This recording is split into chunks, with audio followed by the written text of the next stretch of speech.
There's going to be multiple times in this episode where I feel as if either this microphone's going to stop recording or you are going to stop recording me. You as in you're being the camera.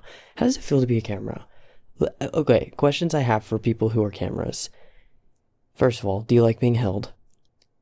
Second of all, do you like being held on this, within being held, do you like being held on the sides? Do you like to be cradled?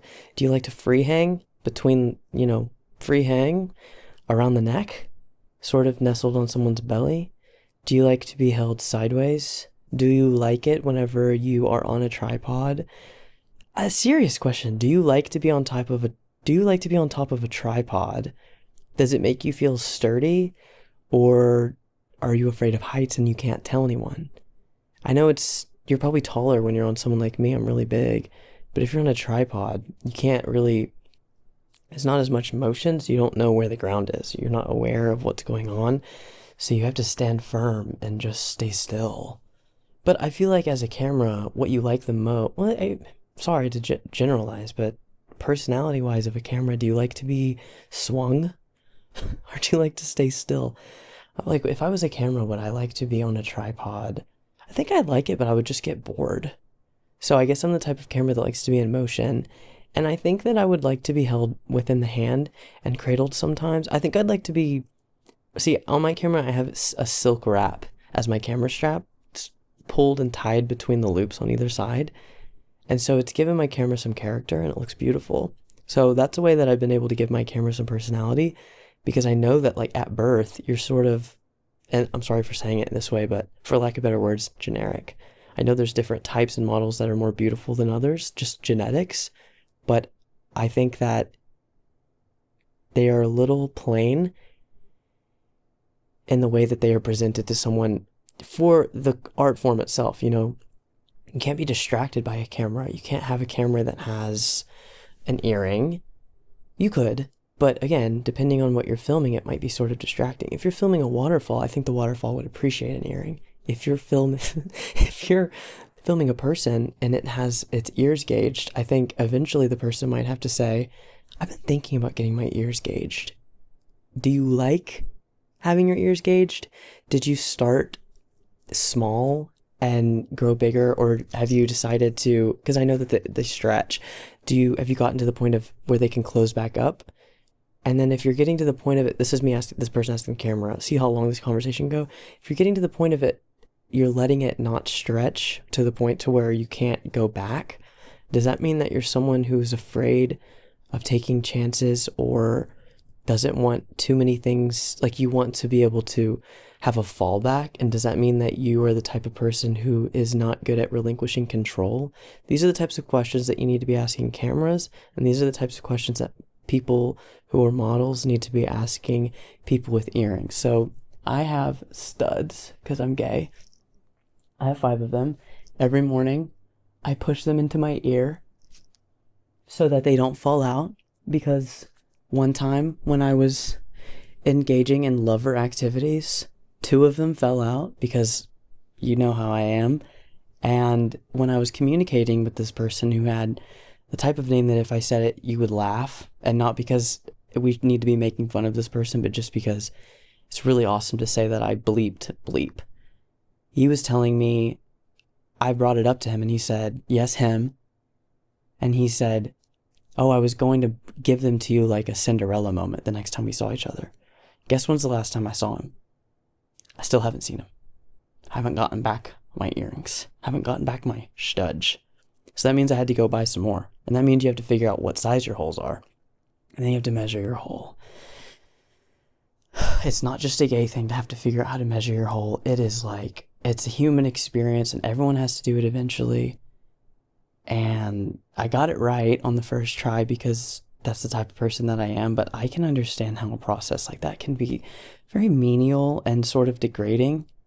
So to bring me back to what it's like to be a camera, I think that you need to, if you're going to invest, you need to give it a nice necklace, because I imagine the strap is a necklace, because if the camera is sat, then, it falls, because the camera is sort of the face of the body, the camera is the face of the body, the strap is the necklace. And if you think about it, My camera is a person right now. Again, it's on a stool with a table on top. And the table is actually a box. I don't know why I called it a table. It's actually a box that has another camera inside. So the camera is on top of a box that has a camera inside. So the camera's body's heart is another camera. Think about that. And then the legs are the stool. So once again, I'm sorry, but this camera can't move on its own. But if you put a camera on top of a dog, does that mean that the camera now has autonomous features? And then does it feel free? And if it got over the fear of movement, which I'm sure can be horrifying as a dog, too distracting. I'm sure that the movement as a camera can be, well, no, you're used to this because I'm moving all the time. But I think whenever you're bumping around on a dog, you can feel like you're able, like I said, you're able to look down for a second. So you can see legs first, sea legs. So it must feel like you're getting your sea legs. So, but the beauty about sea legs is that eventually you regain movement. So you're galloping, you're moving, you're letting your hair, because your necklace is flapping. It's now not a necklace. It's sort of billowing, curly, beautiful hair. It's moving in the wind, and you're able to feel light, not just to capture it, but to welcome it. And God, that must feel so good. So the next time you get a camera, you got to put it onto the body of a dog, and you got to let it run free. You have to secure the camera, because like, the fragility is the most important part of a camera. Fuck, I could cry. You think about this, the fragility of the camera is probably the most important feature outside of the glass and what it's meant for, which is to capture light and movement. So this light, you're finally like, okay, the switch is off and you're galloping. Picture this, that we've now been able to put it on a horse. Fuck, that must feel crazy. So you've affixed a rig, aka the chest and arms, onto this camera. You've affixed it onto the saddle, and you've risen it so high that you can't really see the head of the horse anymore. It's going like this. You can see its legs moving. You can see its mane. You can almost, because you're now the camera. Okay, picture yourself as the camera. Imagine you're seaside. The sun is going down. Okay, the waves are crashing. There's rocks on the side. There's, oh my God, there's moss that are stuck, between your legs. Like it's stuck on your feet, but you're so happy to be in the water that you just let it stay there between your toes. You got those little crabs coming up, and you're fucking running, okay? And you see this beautiful sunlight light come over you, and you finally understand, not because you don't want to be human, but you know what it's like to be free. Because the camera, like it's on the tripod, you're stuck. You're so stationary that if it's your whole life, you don't really care, or you don't need to care. It's like, okay. But now you're on this horse and you can't help but wonder, fuck, what's on the other side? God, this is like something that people must consider. It's already been 15 minutes. If I've been talking about the camera horse for like 10 minutes, fuck. This must be really fast for people who are recording a podcast. Like, if you have a guest, which I will have soon, if you have a guest, it must be going really fast. Okay, what should I talk about next? So we've covered the camera, what it's like to be a camera who witnesses light and movement, not through your lens, but your perception of the real world. And we've talked about ear gauges and what it's like for your camera to have an earring and what the model is like. So let's maybe switch things up to the model. What is the life of a model? The life of a model is, well, everybody starts the day, you have to wake up. The model is waking up, depending on the show date, between, realistically, 3 a.m. to 12 p.m., depending on what has happened the night before. So the model is waking up and they're probably going to go grab some orange juice. I don't want to be crass and be like, oh, they're just going to stare at the glass of orange juice. Like, no, they're going to eat the orange juice. They're probably going to eat some Chobani yogurt, or maybe they've made, so I imagine, because I'm picturing the Vogue videos, like day in my life of, okay, Jake King. I'm a model. I've probably made some overnight oats. I've probably figured out the ways to make really, really good cold brew. And I bet, no, no, I bet I've mastered the mocha pot. And I am just so fucking thrilled to show you this mocha pot. Oh my God, I can see it now. Just like the smile on my face with Vogue in the room, showing them the espresso pour from my mocha pot that I got probably in Chile. And I'm making it, I pour it. I think I made an iced espresso though. I have those huge, thick ice cubes, like 2 in a glass. It melts over the top one and then the bottom one. I've probably have a steaming hand one, a frother, and I've poured some oat milk cold foam on top. And then, I sprinkled some nutmeg on top. And I like cinnamon more, but since the cameras are on, I like that deeper tone. I'm drinking my coffee. Vogue is like, okay, so, the producers aren't very helpful. It's weird, but I'm used to this. So I take control of the room and I say, well, let's go see my credenza on my back patio. I walk them outside. I'm on 34th Street. I'm on Bond Street in Manhattan, okay? I'm in the penthouse suite. It's not mine, but this is like where my modeling agency like IMG or Wilhelmina is having me stowed up because I'm like a package, It's tough. It's tough, but I take this with stride. And I love being a model. I bring them out to see my credenza, which as I'm saying credenza, I'm realizing that that's sort of more of a dresser, but it sounds very Parisian, so I just roll with it. I bring them outside, swirling my iced coffee. The orange juice, fuck it, I don't need it. I'm holding my coffee and the sunlight. You know about that light. You know about the light. I bring them outside. I sit. I can't. I have this cat right here, as you can see. She's going to town on her legs. Love them. I sit down and I'm like, okay, Vogue, now I'm going to get ready. So I pull out my mirror. I put on my mascara. And that's it. Duh. That's all I need. I'm a model. I leave the house. I have my leather jacket. I don't put it on because it's getting warm out. Thank God. It's, spring in New York. It's just like, the cherry blossoms, right? So I have like the loop of my leather jacket. It's Prada. I'm walking. People are looking at me. I don't seem to care. I'm in the West Village now. How'd I get there so fast from Bond Street? Doesn't matter. I'm in the West Village now. I'm waving at people because I see other models. Because I'm in the West Village, I think that's where they go. I go get some brunch. So what you can tell about the life in the model is that you wake up and you go enjoy drinks and food and snacks. Another model whose name is presented on the screen comes up to me.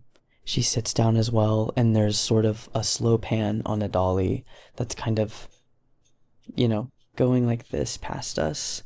And then it kind of peters over to the reflection of this beautiful cafe that we're sitting at. And you can see the green stripes because it's a very classic West Village cafe. And then as that fades in, I'm sitting into the makeup chair. It's fashion week, obviously.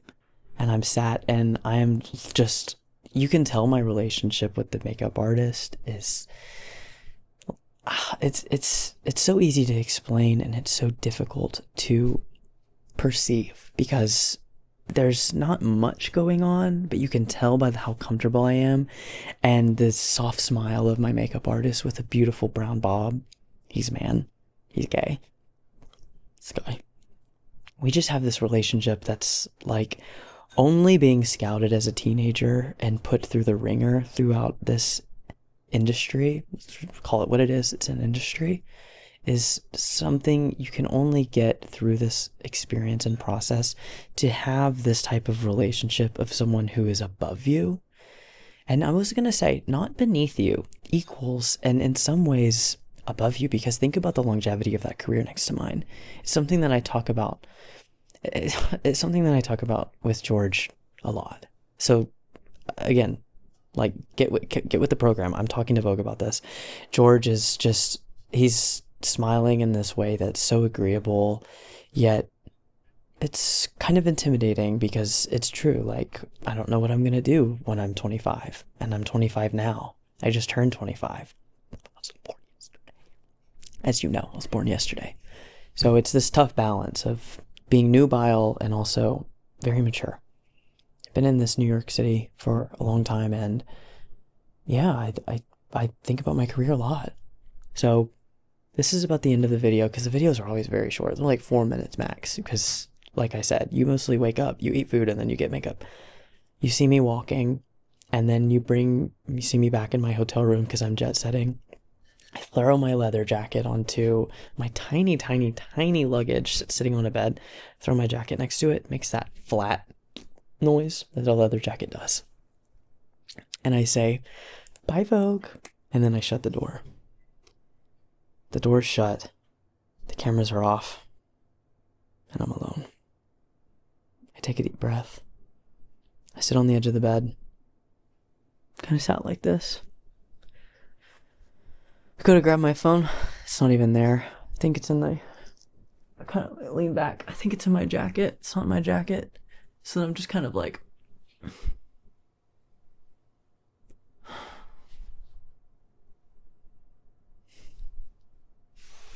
And then it gets kind of dark. I don't really know anyone in this town. George has this group of friends, and he tells me about them, and it feels like, yeah, I told you I was close, but it feels like if I can only hang out if he asks me to. I can't send him a "what are you doing" text. Like, I know that I can, but like, these types of relationships are tricky because when you're in the chair, you're so comfortable with these people.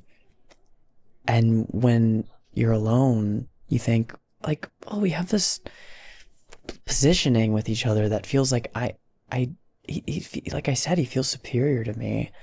I don't know. It's this thing I need to work through, because I know if I said this, he'd say, girl, ask to hang out, text me. But I'm also thinking the phone works both ways. He could have reached out. And now that I'm thinking about it, he's never texted me to hang out. So I'm wondering if we're as close as I thought. And I'm sorry about the noise happening on the other side of the door. The Vogue team has not left. And they're just in the hallway, like, I think I smelled poppers on the other side of the door. It's this team of like 19 to 22-year-olds who are really good at their jobs. Like, trust me, they're amazing filmmakers and really good at socials. So we're going to be making some socials. We're going to be holding back on our recordings because there's this new trend that's been coming out. So we're going to be holding back on these videos that we banked. And I know that we banked these videos, but I just think that there's a lot of the socials that we need to be creating within the social sphere. And that's kind of what the conversation that's happening. Their manager, they're like rolling their eyes again. Like, it's like I can feel this through the door. I'm just sitting there. I'm wondering, fuck, like, I guess I could go hang out with them, but would that read as desperate? I mean, they told me that they were huge fans of mine, but I kind of have this impression that that's just what they tell everybody. Like, it's like, oh, I want to be your best friend. Oh, I love you. You're so funny. I want to be your best friend. Like, you don't mean that. You don't mean that, and I know you don't mean that, but I take things so seriously because I care so much about this career. Now I'm wondering if I'm a careerist, and I'm wondering what's so bad about that. My pockets are full. I'm jet setting. I was just in a penthouse on Bond Street, but like, what do I really have? My cat's back home. She's with my parents. My parents have been with Marble for months now. And before that, she had been at a friend's house while I was in Chile.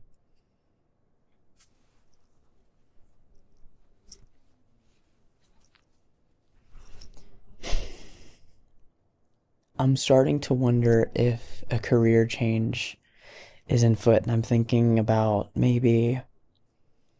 Fuck, I knew that this would come. Okay, so let's think. Okay, I'm a go-getter. Let's think about it. I want community. I want glamour. I want ease. I want a job that's able to give me room and money to go to these cafes whenever I feel like it. Fuck, okay, so that means that maybe... Well, I did hear that horse riding is fun. I've also heard maybe I could be a makeup artist. Fuck, I don't know how to do makeup. I literally only know how to do mascara.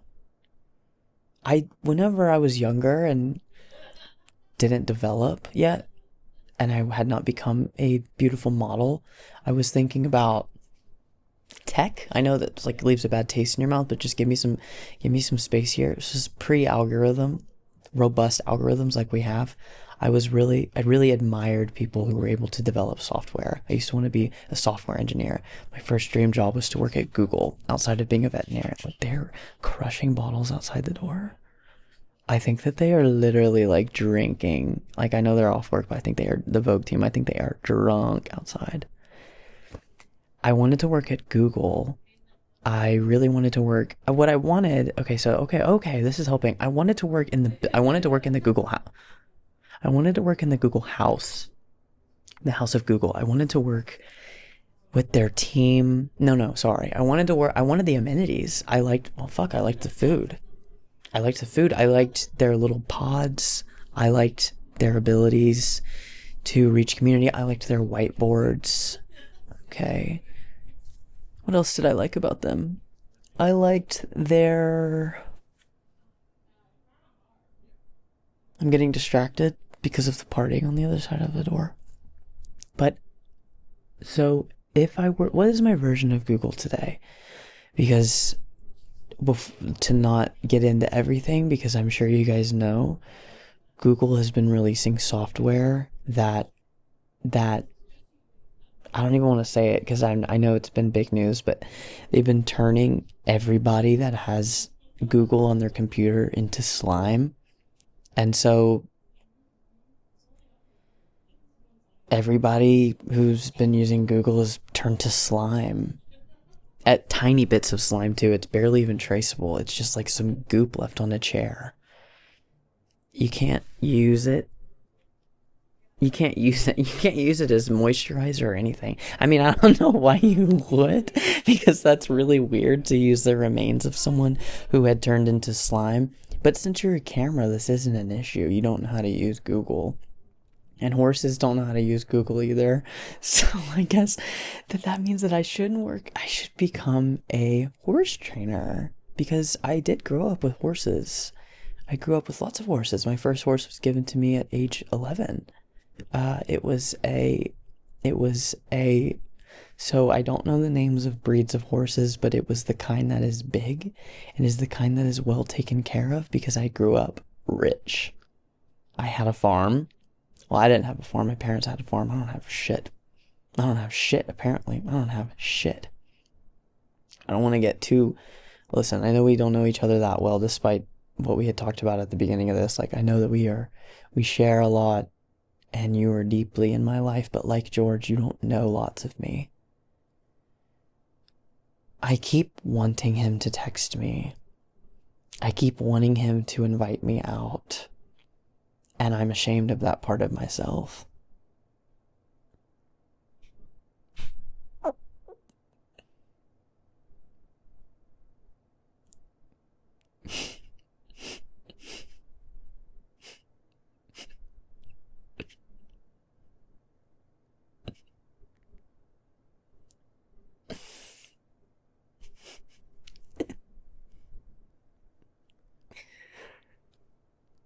I think that if I became a horse trainer,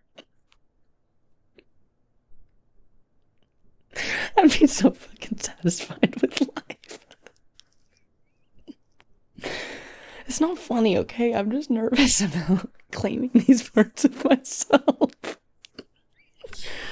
Oh god. I guess I can finally go home and visit Arnold, my horse, because I miss him so much.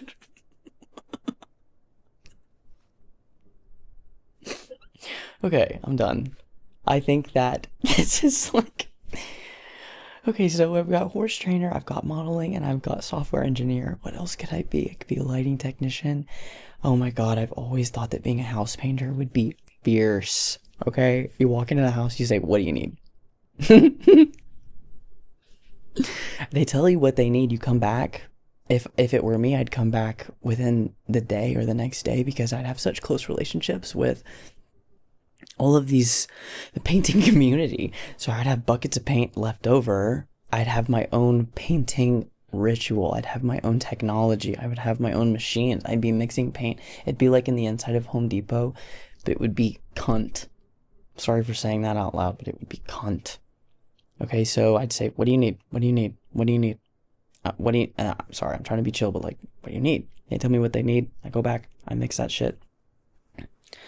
Got an itch. I just think that it would be nice to have project-based job, okay? A project-based job, and God, it would just be so, after a while, you would be so good at maximizing your stroke. Yep. And covering a lot of paint on the wall. You'd be able to paint a lot. There would be so many new people to meet. There would be so many different places to go. I'd be able to show up to, oh my God, I've always wanted a job where I could show up to places, a cafe, with paint on my body, on my hands, under my fingernails, on the painting pants that I normally wear, my favorite jeans that I paint in. By the middle of this career, not by the end, because this is longevity. This career has longevity where I can leverage a lot of different skills. I'd be able to have jeans and Levi's that have a lot of paint cuffed, of course, rolled up, just one roll, you can still see the hem of the jeans, just one, and there'd be so much paint, primarily white and beige, but there'd be some splatter, there'd be some primary colors mixed in, and oh my God, like it would just be so, and they'd be so starchy and stiff, because like, how do you wash those really? I don't want to be rude and go to like some family-owned laundromat and say, can I wash my thick paint pants? No, that's out of the question. And also, I like the way it feels, like I said. But wouldn't that just be so nice to have a job where you can go to someone else's job and be able to, they know what you do before you even have to say anything. Like, I know you can tell by the way I look that I'm sort of in the art world, but you'd be able to tell immediately when you saw me exactly what I do and how much of it that I do. So, wow, this is like opening my eyes. But I really have always wanted a job where you get to walk somewhere completely covered in paint. I'm nervous that this isn't going to be recording. And also, if I've been doing this, I'm sorry. I know that's really annoying. No, it's not that annoying, right? It feels like more annoying than it should be. I'm sorry. I'm just a fucking little fucking people pleaser fucker. So I want to be a painter. I want to be a horse trainer. I want to be a software engineer, and I'm done being a model. There's something about being in a hotel room that really opens your mind. Might as well just take my clothes off and just spread out on these fresh sheets, and I'm wondering, how clean are they? Some on the internet said that they don't clean these sheets, but I've heard it's just the top one. But I'm wondering, if they don't clean the top one, which is pretty much the most important one physically, like aesthetics wise, how can I trust what's underneath this layers? It's kind of like me as a model. Jeez. So yeah, like I said, you're in a hotel room, you understand a lot about yourself. What else could I do that's not modeling? I could maybe go on the production side of things. I've always was, when I was younger, I was of course the lead in a lot of plays, but I always did wonder what it was like to be a stagehand or a stage manager, maybe a gaffer or someone who works in the lighting booth. Like, I always think that would be very rewarding work, to work upstairs in the lighting booth, because again, like I said with George, my makeup artist, you are positioned so much higher than everyone else, and it's this godlike voice. You're able to have so much power with the light. Oh my God, with the light. I work in sound as well, obviously. So this big light, and there's this voice, and you're like, change this, fix this, don't move. I don't know if I want that control, because I think we talked about control earlier. I can't remember at all why. But I really would like... Okay, so there's this... Okay, never mind. I can't get into that. I'm sorry. I know I hate when people do that, but there's something happening. around my physical body that requires an explanation of something that I don't want to get into, and I'm just done talking about it. So I need I'm sorry, I'm on top of this top sheet and I'm just like kind of uncomfortable, but I'm just gonna roll with it. So what we were talking about was something that involved something that I'm getting nervous. You make me nervous. You ask so much of me. You ask so much of me. I feel like I can't be myself around you, yet I don't know who I am when I'm away from you. I want to talk about movies now. There are a lot. Okay, let me start being a hater, okay? I have to be honest because you're my daughter. There's this, I'm just gonna call it what it is. There's been some slop lately, and there's also been some beauty. There's always been slop. I know that there's always been slop, but I feel like it's a different kind of slop. I think it's like the Instagram effect, but roll with me on this, okay? It has to do with when I see a movie poster. I'm judging a book by its cover in a huge way, but picture this. The drama starring Robert Pattinson and Zendaya. I'm sorry I said your name wrong. I really wish that I knew the director of this movie, but unfortunately I don't. So I'm just gonna take what I know about it and run with it because apparently that's what we do now. I dislike this movie. I dislike the title, starting with the word the.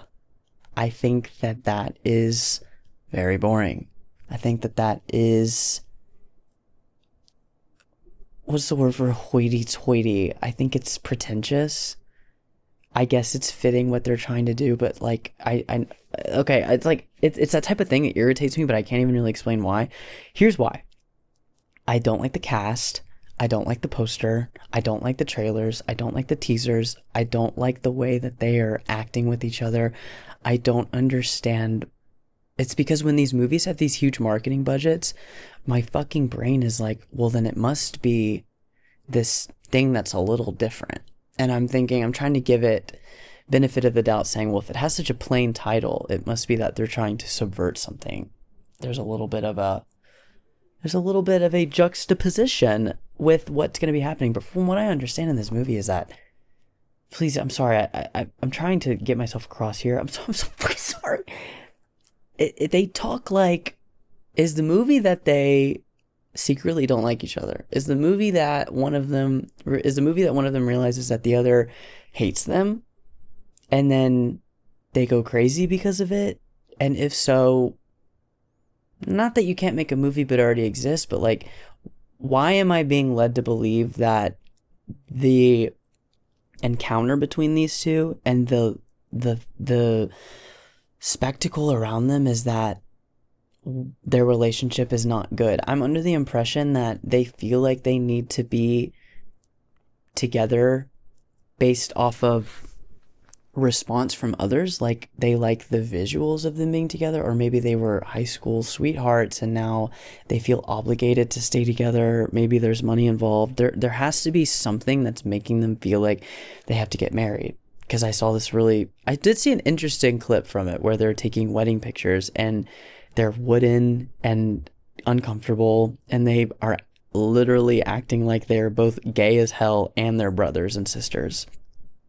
It's like, why are you bringing that into all of this? I think I wouldn't feel this strongly about it if Robert Pattinson had not been Batman a few years ago. Once somebody becomes Batman, I think that they need to be removed from major motion pictures for about 5 years, and I think that they need to be allowed to be let loose from the cage of Hollywood and go to Chile, buy a mocha pot, and just fucking hang out, meet a local, sink into the culture of this community, and she's out. She's out.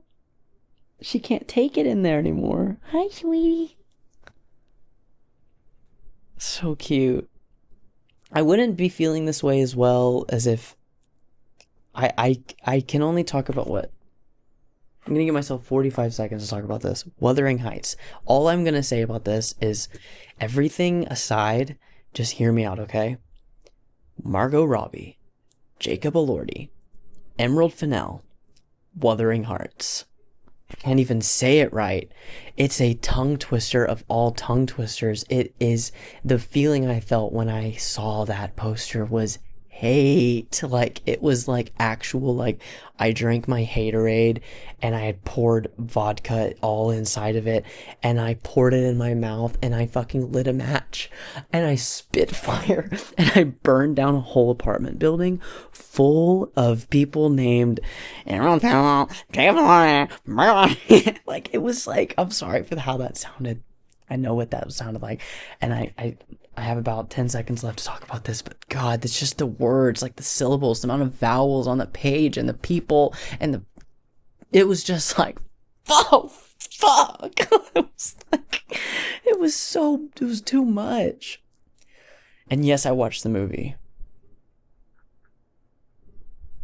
So, there is just this thing I've been seeing where I don't know, like I try to give myself point of views or perspectives. If this was back in the 90s, every movie had, I don't know, Hugh Grant and Julia Roberts, let's say. I'm assuming for a few years, every movie was just like blah, blah, blah, and Julia Roberts, blah, blah, blah, blah, and Julia Roberts, or just Julia Roberts. And it probably was pretty exhausting. So I'm assuming that with movies, like, I can see growing up there were periods of times where there was always these legacy actors who were like they're having their moments, they're having their like 7 to damn near 15-year gap where they are just like taking over Hollywood. But I'm saying all of this without Zendaya. Like that is my girl, I love her. It has not much to do with her. It's just her name is so powerful that when you add it to these lists, it's hard not to like have this feeling that I have where it's like, okay, like I'm glad y'all are there, but like I almost don't want to see it now because like I have seen you guys do everything. I have seen you guys be a painter. I've seen you be a horse trainer. I've seen you be a software engineer. I've seen you raise kittens. Like, I have seen you do, look how cute this fucking is. I've seen you do so many of these things. And it's just, does this make sense? I know that was Sigma as fuck to say, but does this make sense? It's just this, it feels like slop to me. Like, okay, here comes another Boo Boo and BB movie, and here comes the new Lily and Tutu movie, and I'm so glad to be seeing Nunu and Nana in this new movie called BB and Boo Boo. Bobo's keep tootin' toppin', baby tootin' coppin'. Like that's just what it sounds like to me. And Euphoria season 3 is coming out soon, and boy, am I excited. This is something that I think about often since I remember when the show was airing in 2019, I was thinking like this is going to do something to the world, and it did a lot. I was looking at the poster like Zendaya, who was already famous enough and influential enough and awesome and smart enough to already be an executive producer on that show in 2019. That's amazing. That is like, gives me goosebumps. I love it. Jacob Elordi, Alexa Demi, Sydney Sweeney, all of these people have monstrous careers now. I wonder, is it the agents who are just like biting at the tip constantly, just like, is that what they're doing to get their people these roles? I really do wonder, like, when you get to the point of being an A-list, because, like, Robert Pattinson has done his work, okay? He did his Twilight situation. He's done a lot of work. He's been working really hard. I get so confused when I think of these celebrities because when you see, like, interviews with Robert Pattinson, sometimes he's like, well, I hate it. And I hate that you ask me questions. And I think that this art form is dull and it's suffocating me. But then he's booked for $80 million to $250 million budget movies as the lead. And I'm wondering if it is, I'm trying to be serious here. I'm wondering if it is a control issue on him. I'm wondering, like, I've heard people talk like, if you say no to one thing, eventually someone's going to replace you. So, but the inevitability of that is so fierce that it's like, why not sometimes just take a break and just know that, like, I've seen enough of you. I promise you're going to be able to come back. Or do they just genuinely love it? Because even if they were making like an indie movie, there's no way that it wouldn't be shown on my screen in the way. For all I know, the drama has like an $8 million budget, and I think that's great. I'm kind of going back and forth here because obviously I can never make a firm decision ever, and I'm a fucking hypocrite, loser, bitch, fucker. I know you think that about me, but let me just say that I think thoughts and I think them strongly, and I'm a film critic, and I have a lot of things to share with people. It was just like Batman, and it was good, but now he's in everything. Does he like it to do it? I don't want to talk about this anymore. I'm thinking about new music this year too. I feel like it's happening a little bit slowly, but I think that this year is going to be pretty strong as 2024. 2024 we had Brett Shummer, and personal favorites, we had Willow Smith and Billie Eilish at the same time. I thought that was incredible. Willow Smith and Pathogen, that album is so fucking good. So fucking good. Petal Rock Black is so fucking good. They're both so fucking good. The deluxe version of Empathogen, I can't pronounce all of it because I can't remember, and Petal Rock Black together at once. You could make that your own, like a whole vibe for months, for weeks. I really recommend it. It's incredible. Magdalena Bay. Who else? And then Brad Summer. Doechii. Like, for me, that was just such a really great year with like amazing music, and it felt very impactful, and it felt very raw, and it felt so real, and I felt like every artist was just so happy to be purging this creative life, and it was just so satisfying. And then this year I'm thinking it's just like it's about time for some artists to be like dropping some stuff. Kind of had a like November December moment. I think it was okay. I guess Harry Styles just came out with something, but you guys, I didn't really like it that much. And I'm not really like a pop stan, but I do like to stay involved with what's going on. I'm thinking this is going to be really good years for like again, I'm just a shallow fucker. I'm thinking in terms of streams.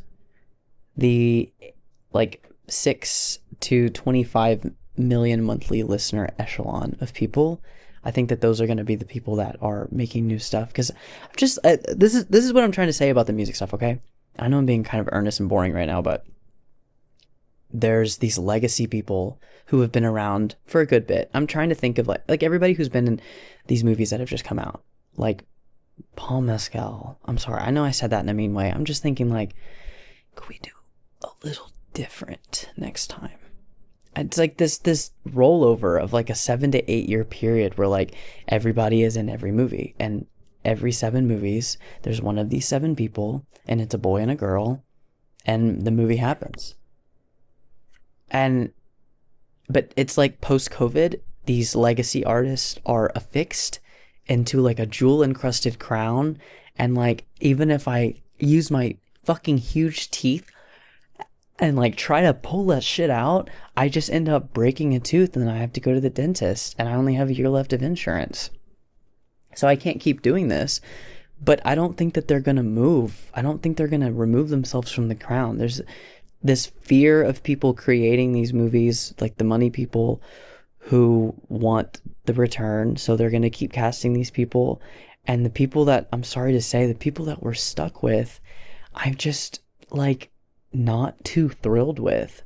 And thank God we have like Lady Gaga, Beyonce, these legacy people who have been able to stay around and keep pushing. But like, I'm sorry, I'm showing off my camel toe. The people that we have right now that are not going to be going away, these legacy artists, it's just like, it's kind of like move on, grandpa. Like, other people are here. Like, is this where we're gonna stay?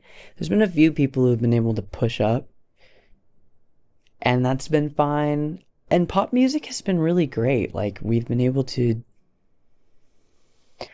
I don't really like talking like this on camera as a hater, so it's feeling like a little redundant what I'm trying to say. It's just maybe I just need to develop this idea more so than like why the fuck am I bringing this up, right? I know. Maybe I could talk about I think that it's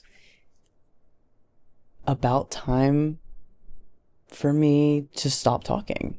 So what I'm going to leave you guys with, this is a 52-minute video. Should I push past 8 minutes? Well, what else should I talk about? Should I talk about my big plant? I guess in the last few minutes, yeah, talk about the plant. So I have this really big monstera. Well, I don't have any videos, but in New York, there was this really amazing blizzard that happened the day that the snow melted from our previous blizzard in January. I swear to God, I'd been watching the snow melt every day, like, so happy. I'm sorry I keep to you, but I was watching the snow melt every day outside of my apartment. The day that the last bit melted, like, I could just rub it with my foot a little bit and then it's gone, just a little bit left. The second blizzard happened. It was kind of hilarious. If the timing wasn't so bad, I would have been more bummed. If the timing wasn't so good, I would have been more bummed. And I really wanted a new plant. And so I got on my computer and I looked up plants, and somebody was like, I'm moving. Here's this I'm thinking 85-year-old Monstera for free. Come get it. So I took the bus, and it was a little bit bigger than I thought. It's about 15 feet tall. So I walked it home in the blizzard, and it was actually an incredible experience. So the blizzard, the snow, it was like flurries, okay? So the snow wasn't sticking yet, and it was like 3 o'clock. And it was like kind of warm out, like, I mean, enough to snow apparently, but it wasn't that cold. And I had it in a bear hug. So like the camera, I was holding it like this. Sometimes I was, holding it at the bottom. I was having to do like those, when you're carrying something heavy, you got to do it in 3 different motions. You know what I'm talking about. And you know what I'm talking about. And so I'm walking, and the funniest thing happened, like, just like, I love you, New York City. There are these people who would just be like, you better take good care of her. And I would just be like, and then keep walking. Or they'd be like, there's this one guy that was like, the monstera's like, where are you taking me? Where are you taking me? Like, he was doing like kidnap role play, and he was like personifying my new monstera. And I was just like, oh yeah, I'm taking her. She doesn't know where she's going. And he was just like, and I was like, and it was just so sweet. Like, I had at least 3 people be like they loved that shit. But I mean, I did look like the equivalent of like a guy walking into a room that's cold where everyone's in a sweater. Bear with me here. You're a bear. And he is wearing shorts, and he says, it's not even that cold. Like, okay, fuck off. That's kind of what I was giving. I'm holding this plant, like this biggest plant ever, just in a snowstorm. Like, this isn't a big deal. I'm not strange. I'm not doing one of those things that gets filmed through a window and posted on a New York TikTok account. I'm not doing anything that's strange. I'm just walking this plant home because what else am I supposed to do? Obviously, I'm like really mad at myself for some reason about that.